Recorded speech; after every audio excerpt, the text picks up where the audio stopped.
Muy buenos días, les saluda el pastor Héctor. Bienvenidos a esta nueva reflexión del Evangelio según San Juan, capítulo 18 en esta ocasión, y comenzaremos a ver ya el desenlace de este libro. Pensemos un poco en lo que tratan las anteriores secciones. La primera la tenemos en el capítulo 1, que es un capítulo introductorio donde nos habla algunos temas que se van a tocar en el transcurso del libro. Por ejemplo, Jesús es el verbo que ha estado con Dios, que es Dios mismo, y que es hecho carne para dar a conocer a Dios entre los hombres, su bondad, su vida, la luz de Dios a los hombres. Después tenemos un versículo que dice: a los suyos vino y los suyos no le recibieron, mas a los que le recibieron les dio potestad de ser hechos hijos de Dios. Esto nos lleva a pensar que también en el transcurso del libro va a haber personas que le reciban, va a haber personas que lo rechacen, y esto también va a ser una constante durante el libro. Otra cosa que nos habla el capítulo 1 tiene que ver con el ministerio de Juan el Bautista, cuando él presenta a Jesús como el Cordero de Dios que quita el pecado del mundo, y también esta es una constante y sobre todo se va a ver reflejado en la parte final del Evangelio. La segunda parte, del capítulo 2 al capítulo 12, tiene que ver precisamente con lo que ya habíamos dicho. Hay una serie de señales en donde Jesús se muestra como el Hijo de Dios, como Dios mismo, aquel que viene a dar a conocer a Dios. Quien ha visto a Jesús ha visto al Padre. Este es el argumento, y muchas personas lo creen, entre ellos Nicodemo, la mujer samaritana, la adúltera, el ciego, el cojo y algunas otras personas, los apóstoles. Hay otras personas que no lo creen, sobre todo las autoridades judías, que se ven amenazadas por el ministerio de Jesús. La tercera parte del libro de Juan está entre el capítulo 13 y el 17, en donde se habla del ministerio de la iglesia. Jesús les da a entender que la única forma de la cual la iglesia puede llevar a cabo su ministerio es a través del amor, mostrando el amor de Dios en sus propias vidas y también en sus relaciones. Y uno se esperaría que cuando uno predica el amor las cosas fueran bien. Sin embargo, no siempre es así. Y en ocasiones la iglesia va a ser perseguida, y lo será porque a muchas personas no les gusta el amor, porque el amor echa a perder negocios, el amor echa a perder intereses. Y entonces aquellas personas que tienen intereses políticos, económicos o algún tipo de negocios que dañan a otras personas, pues no les gustará y tratarán de opacar o tratarán de echar abajo el ministerio del amor. Por lo tanto, la iglesia de los primeros 3 siglos fue perseguida, y que hay que recordarlo. Los apóstoles fueron perseguidos, Jesús fue perseguido, los apóstoles fueron perseguidos, y muchas personas hoy en día siguen siendo perseguidas precisamente por este mensaje, no porque hagan algo mal o hagan algo mal a la gente, sino simplemente porque a muchas personas les incomoda el tema del amor. Bueno, ahora vamos a entrar a la última parte, que es a la cuarta parte, que es el desenlace, donde hablaremos de la pasión del Señor Jesucristo, de su muerte y de su resurrección, pensando en que en muchas ocasiones se habla de la glorificación. Esta parte nos habla de la glorificación de nuestro Señor Jesucristo. Ahora, para hacerlo vamos a iniciar con un personaje que ha acompañado a nuestro Señor durante 3 años de ministerio, uno de sus apóstoles. Y quizá usted esté pensando, tratando de adivinar cuál es el apóstol, y efectivamente es un personaje notable, es un apóstol notable que siempre se da a conocer por una o por otra situación, a veces porque exagera las cosas, por su impulso, y estamos hablando efectivamente del apóstol Pedro. Bueno, al pensar en el apóstol Pedro dentro del libro de Juan, es pensar desde el primer capítulo. En el primer capítulo Pedro deja todo lo que tiene. Él es un pescador en la región de Galilea, deja las redes, deja el trabajo, deja la familia, y entonces se involucra en esta aventura de seguir a Jesús y de seguirlo, hacerlo de cerca. Esto va a ser Pedro. Es una persona de un carácter fuerte, de un carácter decidido. Este es el personaje del cual vamos a estar hablando.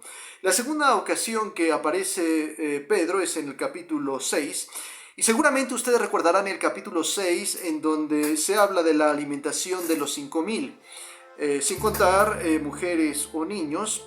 Y entonces en aquella ocasión la gente se quería apoderar de Jesús para hacerlo rey, porque sin duda a la gente le convenía que Jesús fuera rey, porque si él les daba de comer, entonces ese rey les convenía. Y entonces Jesús les dice que lo están siguiendo no por las señales que él hace que constatan que es el Hijo de Dios o que es Dios mismo, sino lo siguen porque les conviene seguirlo, porque les da de comer. Pero les insta, les exhorta a no buscarlo por el pan material, sino más bien por el pan espiritual. Y entonces en ese capítulo se desata una polémica, porque Jesús dice que Él es el pan que ha descendido del cielo. Entonces los judíos dicen, no es cierto, el pan que descendió del cielo nos lo dio Moisés, que era el maná, del cual nos habla el libro de Éxodo.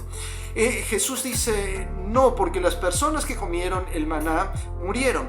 Aquel que coma de mí, o aquel que se alimente de mí en su espíritu, entonces este no morirá. El contradecir a Moisés era una situación no tan buena, porque hay que recordar que Moisés es el legislador para el pueblo de Israel, una persona importante, una institución, una autoridad. Por lo tanto, el hecho de que Jesús no menospreciara, pero dijera que él les traía un mejor pan que el que Moisés les pudo haber dado, eso trae entonces algún problema, o le podría traer problemas a Jesús. De tal forma que entonces el grupo se comienza a dividir. Hay gente que entonces deja a Jesús. Obviamente muchos judíos dejan a Jesús, las autoridades judías dejan a Jesús en esos momentos, y muchos de los que habían seguido a Jesús durante tanto tiempo también lo dejan. Y entonces solamente se quedan unos cuantos por ahí, que son los apóstoles. Y al final del capítulo 6 leo algunos versículos. Jesús se les queda mirando en el versículo 67. Entonces les dijo Jesús a los 12: ¿queréis acaso iros también vosotros? Le respondió Simón Pedro: Señor, ¿a quién iremos? Solamente tú tienes palabra de vida eterna, y nosotros hemos creído y conocemos que tú eres el Cristo, el Hijo del Dios viviente. Cuando hace esta declaración Pedro, son palabras mayúsculas, son palabras mayores. Primero dice que solamente en Jesús hay palabras de vida eterna, porque son palabras que vienen de Dios mismo. Jesús es Dios y Él da a conocer también al Padre.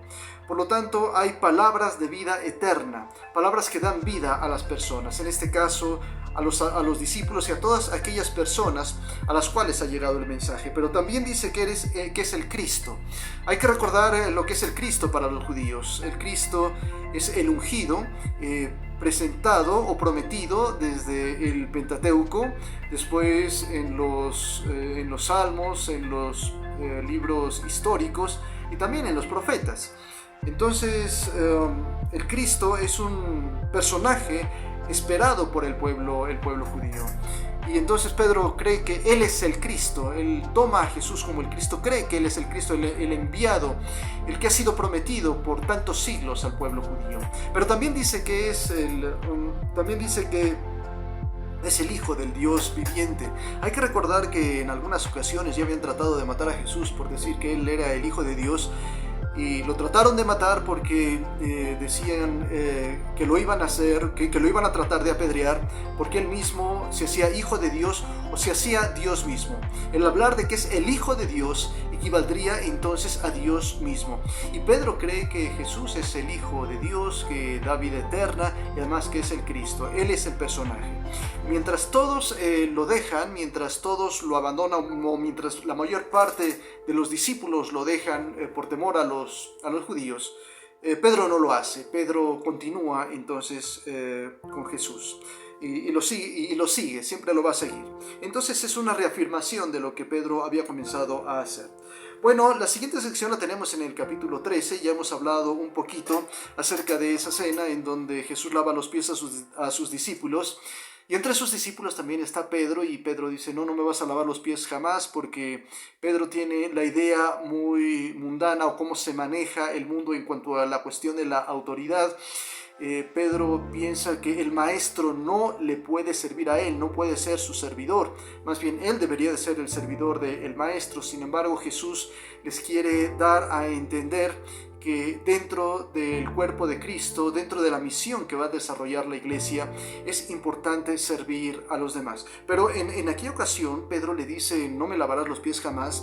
Y Jesús dice: bueno, si no te lavo los pies, entonces no tendrás parte. No, si no te lavo, no le dice si no te lavo los pies, solamente dice: si no te lavo, no tendrás parte conmigo en el reino.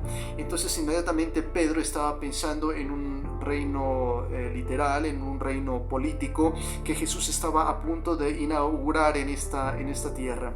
Entonces el hecho de no pertenecer a este reino pues era algo así como perder la oportunidad de gobernar junto con el Mesías. Otra vez Pedro está pensando no en un reino espiritual, sino en un reino que Jesús está a punto de instaurar.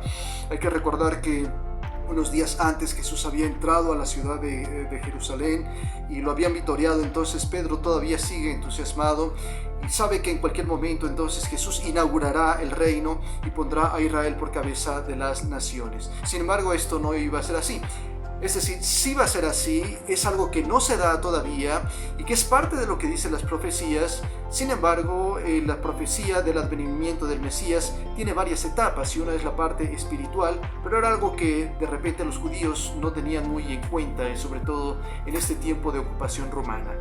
Muy bien, entonces este es al Pedro que tenemos.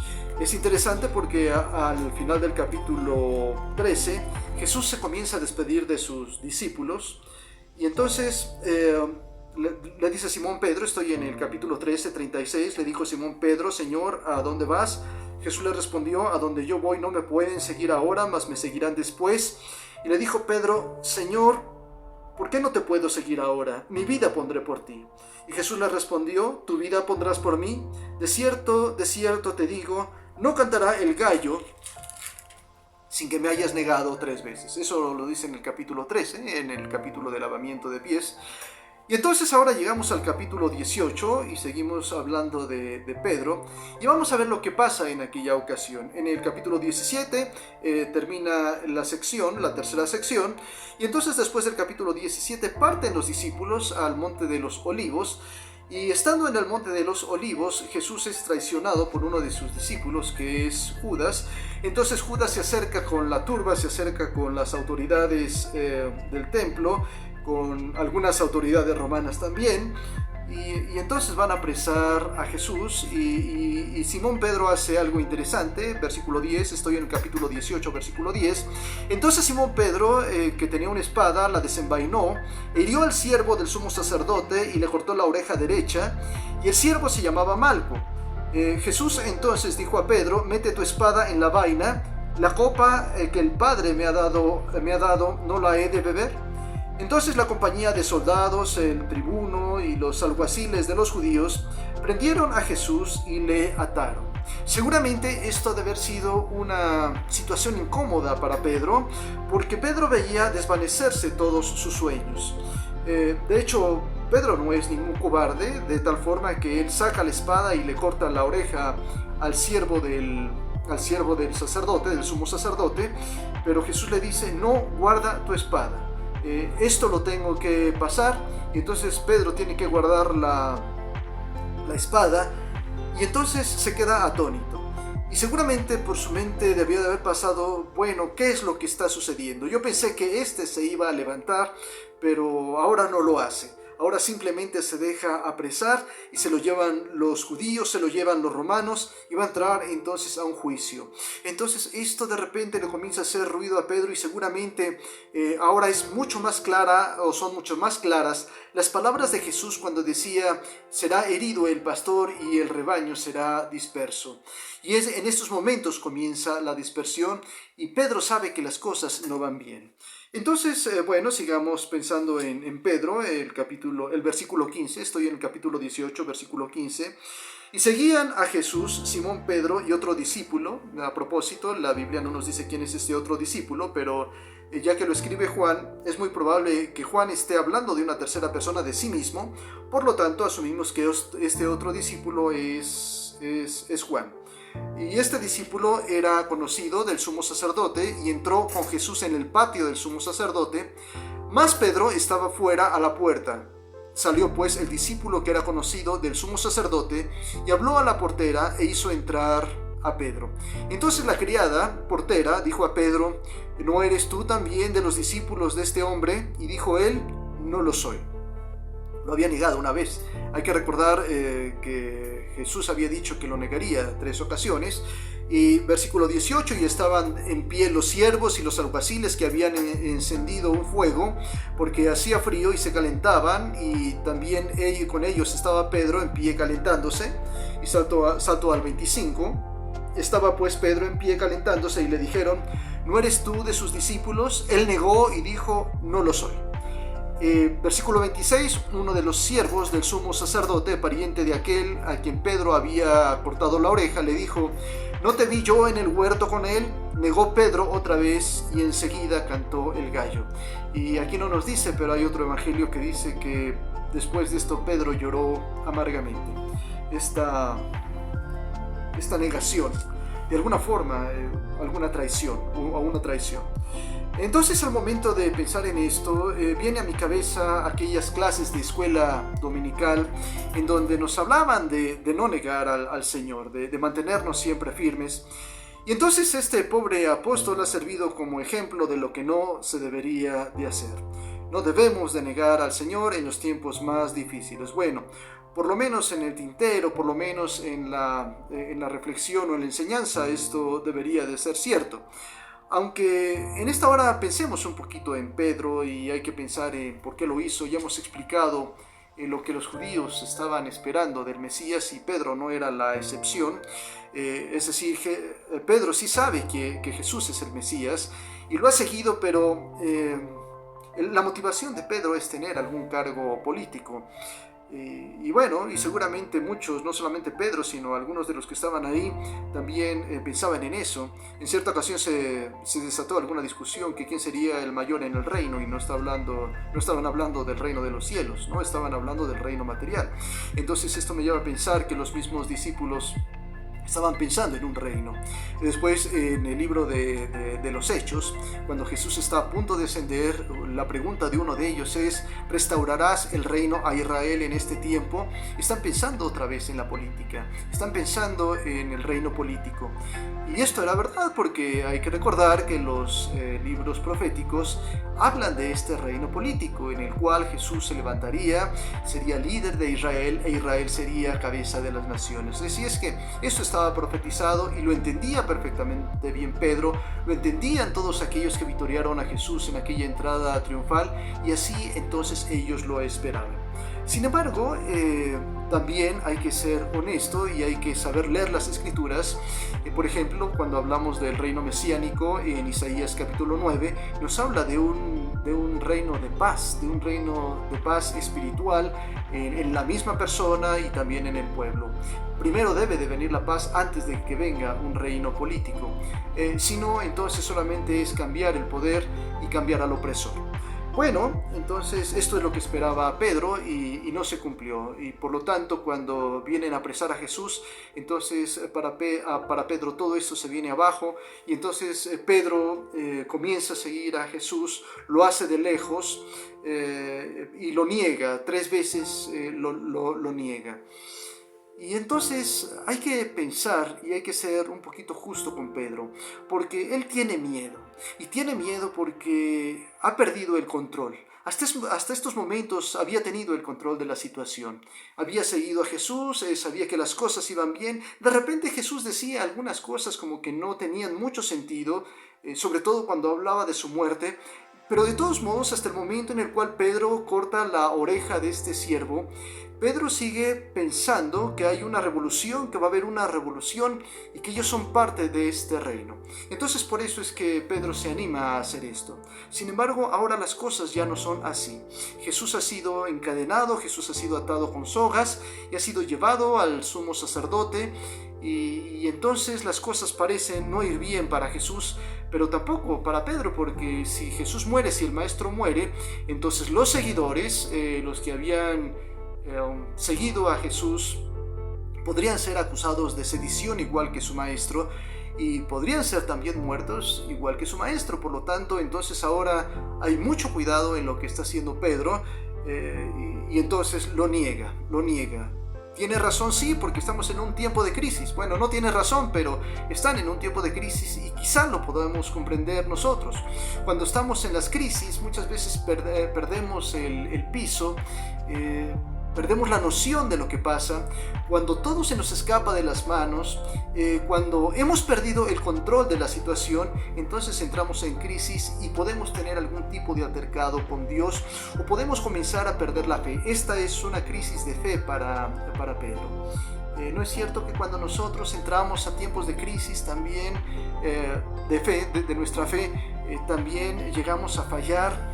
Llegamos a fallar a Dios, la fe nos falta y entonces nos peleamos con Dios, le reclamamos a Dios y entonces le comenzamos a reclamar por qué no hace las cosas como yo las haría, porque nosotros pensamos que si Dios hiciera las cosas como nosotros las hacemos, entonces seguramente las cosas resultarían bien.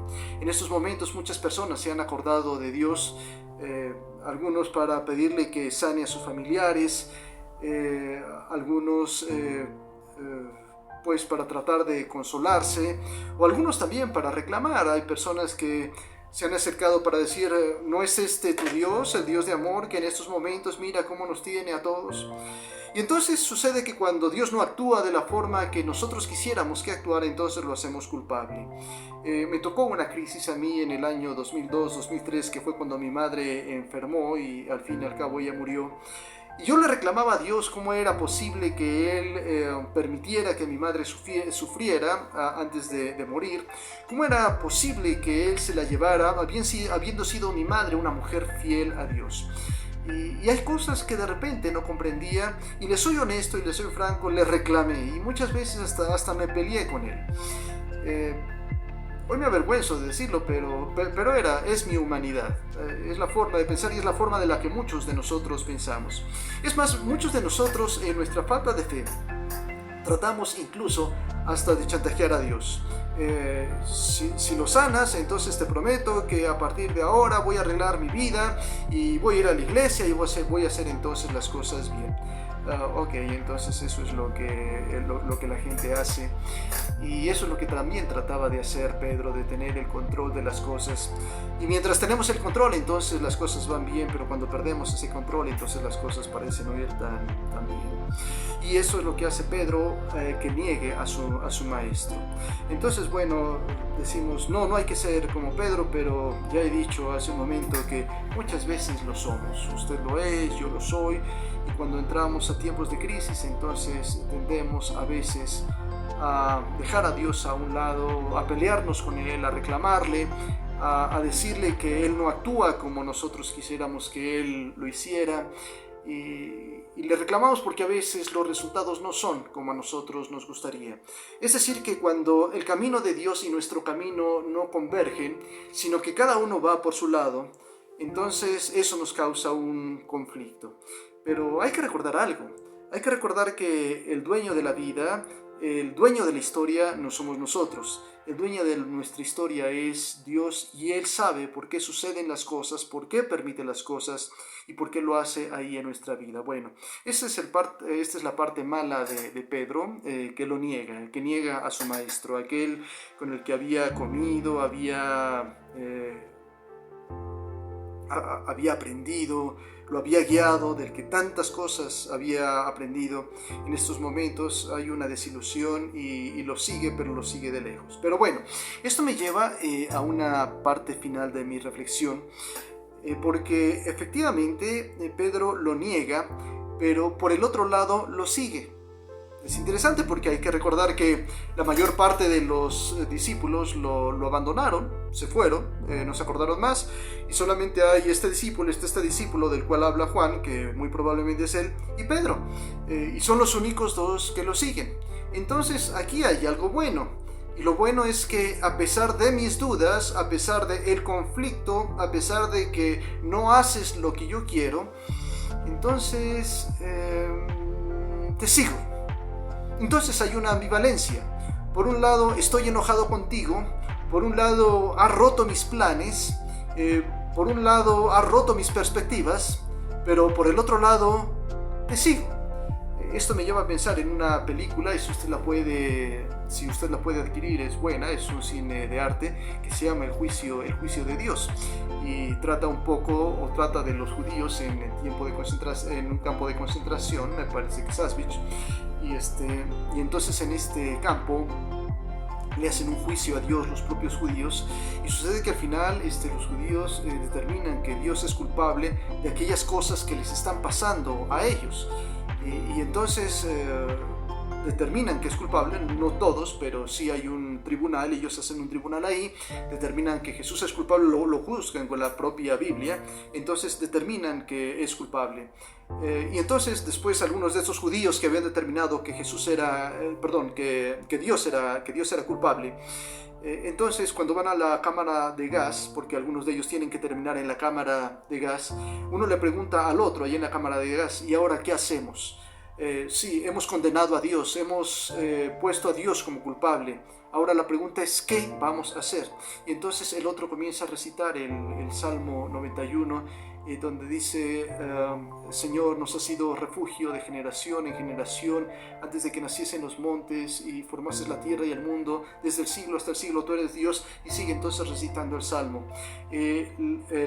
Esta película nos hace pensar que aunque no entendemos a Dios y aunque podemos condenar a Dios, al final lo único que nos queda en la vida es Dios. Y esto es lo que está sucediendo con Pedro en estos momentos. Todo su mundo se ha venido hacia abajo, todos sus cálculos se han venido hacia abajo. Sin embargo, lo sigue. Hay esta ambivalencia, hay esta doble forma de pensar. Por un lado estoy enojado, por un lado estoy perturbado, por un lado estoy frustrado, estoy asustado, pero por el otro lado, de todos modos, te sigo. Y esto me hace pensar también en nosotros, porque muchas veces dentro de las crisis nos enojamos con Dios, le reclamamos a Dios, lo amenazamos, ¿verdad? Ya no voy a ir a tu iglesia. Sin embargo, al fin y al cabo, lo único que nos queda es Él. Y bien lo había dicho Pedro anteriormente, ahí en el capítulo 6, en donde dice: ¿a quién iremos? ¿A quién iremos?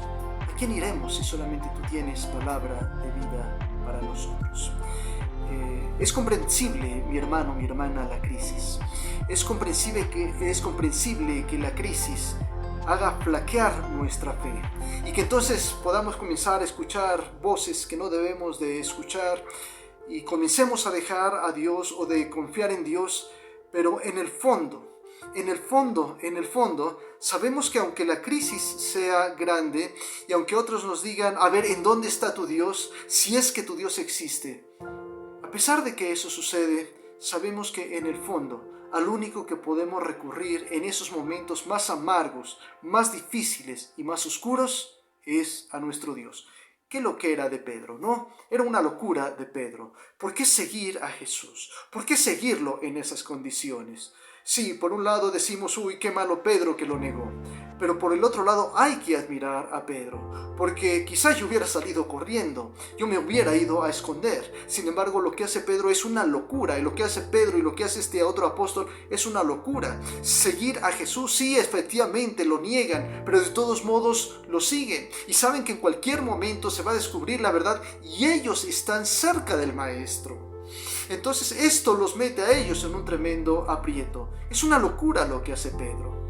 Y mire, mi hermano, mi hermana, a veces la gente me ha dicho: es una locura lo que tú haces, es una locura lo que los cristianos hacen. Ya el apóstol Pablo ha dicho en una de sus epístolas que lo que para nosotros es normal, para el mundo es locura. Lo que para el cristiano es normal, para el mundo es una completa locura. Y entonces la gente dice: ¿cómo puedes confiar en un Dios? ¿Cómo a un Dios que no ves? ¿Cómo puedes confiar que hubo una persona que murió y que resucitó? Esas son patrañas, eso es fantasía. ¿Cómo es posible que dices que haya ascendido al cielo y además que ha ido a preparar lugar para ti? ¿Cómo es posible que tú pienses que después de la muerte vas a resucitar y te vas a encontrar con Él? ¿Cómo es posible que pase todo esto? Y entonces, sobre todo, los jóvenes comienzan a dudar en un mundo tan racional, en un mundo donde impera la razón, donde la parte espiritual hay que dejarla a un lado. Entonces las personas comienzan a dudar incluso de ese Dios. Los mismos creyentes comienzan a dudar de ese Dios, sobre todo los más tiernos, los más jóvenes, los más inexpertos. Pero aún los más expertos, cuando están enfrentados a una crisis, A veces hay duda, a veces hay una baja en nuestra fe, a veces nuestra fe se llega a tambalear. Yo quiero decir que yo era pastor cuando mi madre estaba en el hospital, pero de todos modos mi fe faltó, mi fe se tambaleó en esos momentos y me llegué a enojar con Dios. Pero a pesar de las dudas, a pesar de que Dios no actúa como a nosotros nos gustaría que Él actuara y que resolviera nuestros problemas de la misma forma que nosotros le digamos cómo debe de resolverlos, a pesar de que Dios no actúa así y que a veces nuestra fe flaquea, ¿sabe una cosa? De todos modos, seguimos siendo fieles a Él. Y allí está Pedro, siguiendo a su maestro. Negándolo, sí. Con dudas, sí. Pero por el otro lado, siguiéndolo. No lo deja. Y entonces esto me hace pensar en lo que dice el capítulo 6, del que ya hemos reflexionado o hemos pensado. Seguramente a pesar de la crisis, Pedro sigue pensando, ¿a quién iremos? Sí, Jesús va a ser llevado a los romanos, Jesús va a ser crucificado. Y la pregunta sigue siendo, ¿a quién iremos? Y a pesar de que Jesús está en una crisis tremenda en su propia existencia, en su propia vida, Pedro sigue diciendo, ¿a quién iremos? Y si tengo que seguirlo, lo voy a seguir, y hasta que no haya ninguna esperanza, no lo voy a dejar. Y de hecho, cuando viene la resurrección, y lo vamos a ver más adelante, el que sale corriendo cuando oye el anuncio de la resurrección son estos dos, es este discípulo y también Pedro, y entonces llegan porque hay esa esperanza, hay una esperanza viva también en él. ¿A quién iremos? Solamente Jesús tiene palabras de vida eterna. Como he dicho en otras ocasiones, y estoy ya terminando mi mensaje, las crisis vienen para todos, vienen para creyentes y no creyentes. Y aquellas personas que a veces han cuestionado mi fe o han cuestionado mi forma de ver la vida, mi filosofía de vida a través de Dios, pues también tienen crisis. Solamente que hay una diferencia. Cuando yo tengo crisis, tengo a quien acudir, tengo a quien levantar mis ojos. A pesar de mis dudas, a pesar de mi falta de fe, de todos modos, al fin y al cabo, sé que al único que puedo recurrir con toda confianza es a Él. Cuando los médicos dicen ya no hay probabilidad, cuando el abogado dice ya no hay probabilidad, cuando las situaciones se ven tan complicadas, cuando a veces estamos contra las cuerdas, cuando las personas dicen ya no hay más, entonces yo puedo voltear a mi Señor. ¿De dónde vendrá mi socorro? Mi socorro viene del Señor que hizo los cielos y la tierra. El problema es para las personas que pasan la crisis y que han confiado solamente en ellos, porque entonces no hay nadie a quien acudir. A pesar de la situación tan difícil, a pesar de que las expectativas no están allí como nosotros las quisiéramos, yo sé que a pesar de todo, pase lo que pase en mi vida, la Biblia sigue siendo una autoridad y la Biblia dice que a los que aman a Dios o a los que amamos a Dios, todas las cosas les ayudan a bien. Él tiene un propósito para nuestra vida aún en medio del sufrimiento.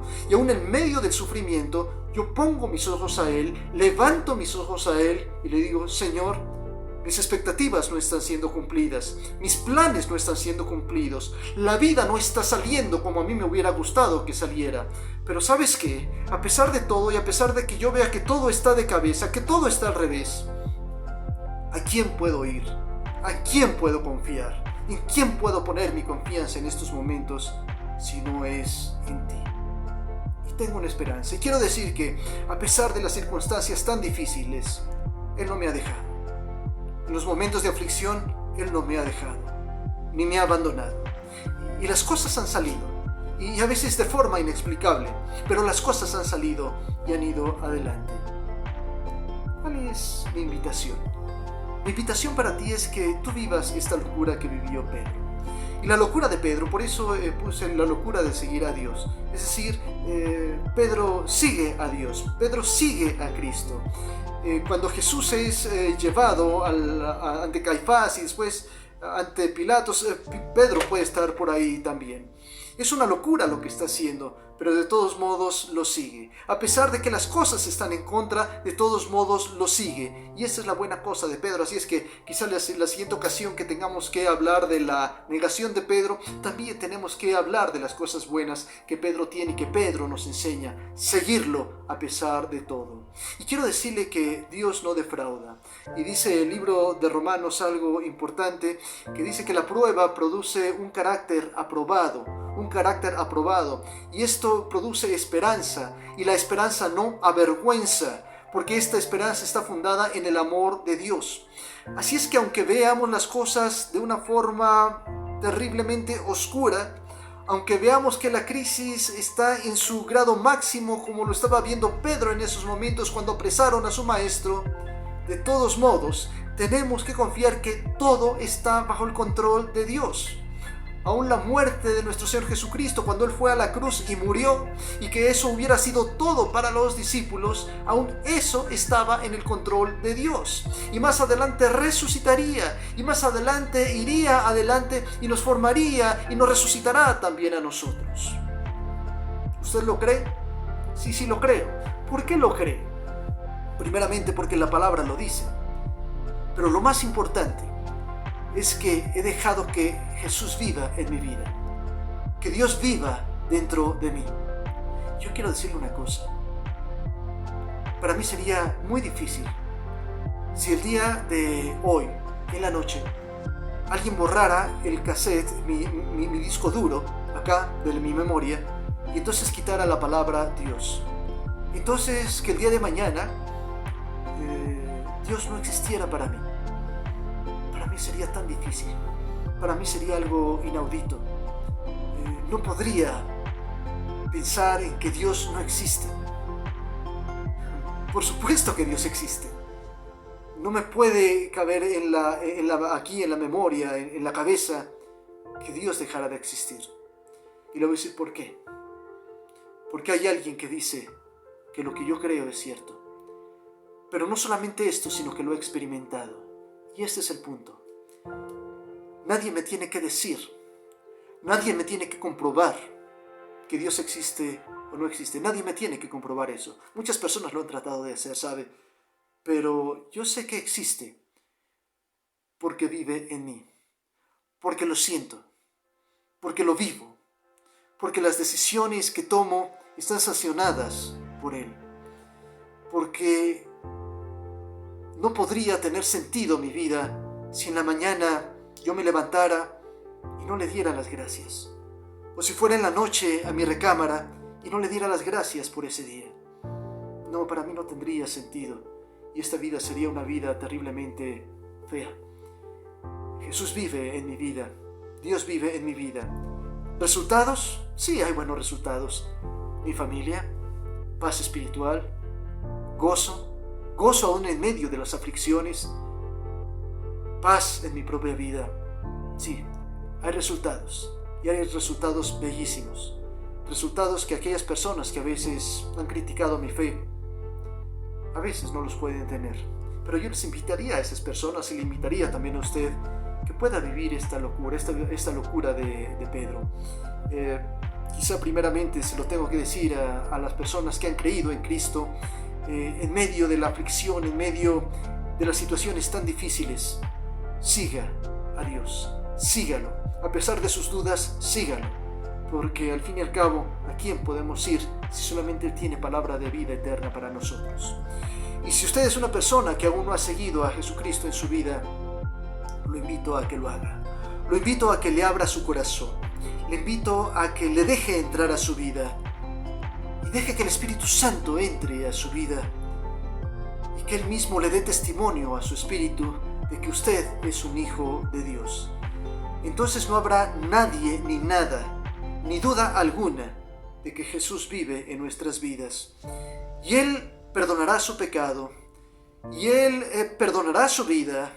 Y Él le dará nuevas oportunidades. Y cuando venga el momento de crisis, por más oscuro que esté el panorama, de todos modos sabremos que Él está con nosotros. Que Dios nos bendiga. Recordemos a Pedro. Un ejemplo que seguir. Sí, habrá cosas que no tenemos que hacer, pero que al fin y al cabo nos parecemos tanto a Él. Pero fue valiente y en medio de la crisis se animó a seguirlo. Animémonos a seguir al Señor. Si lo tiene, hágalo con fe. Si no lo tiene, Él en estos momentos de crisis puede abrir sus brazos para que usted esté con Él y Él esté con usted y usted no pase solo este momento. Que Dios me lo bendiga. Hasta la próxima.